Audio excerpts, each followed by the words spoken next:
It's me again, Juan Ganda. At muli po tayo nagbabalik sa inyong harapan dahil tayo po ay napatigil ng mga nakaraan. At parang last year pa yun nung nagsimula akong magpagawa ng kulungan ng aming mga baboy. Kaya lang kasi ay may mga bagay na talagang hindi para sa atin. Pero feeling ko naman sa ngayon ay ito ay para na sa atin dahil tayo ay muling nag-uumpisa.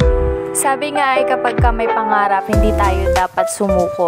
Dapat lagi tayong magpatuloy, humanap ng mga paraan kung paano pa tayo mas lalakas at mas pag-iibayuhin pa natin kung ano yung mga gusto nating matupad sa buhay. So ayun, mas minabuti at mas pinili ko na lang bumalik dito sa social media. Kasi naman si Papa P ang hirap i-engganyo. Kaya ayun, balik tayo dun sa ating video.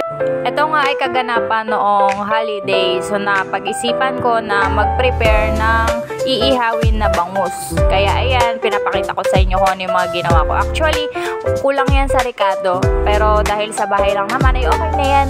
Basta yan ay puno ng pagmamahal. It's okay! Yun lang!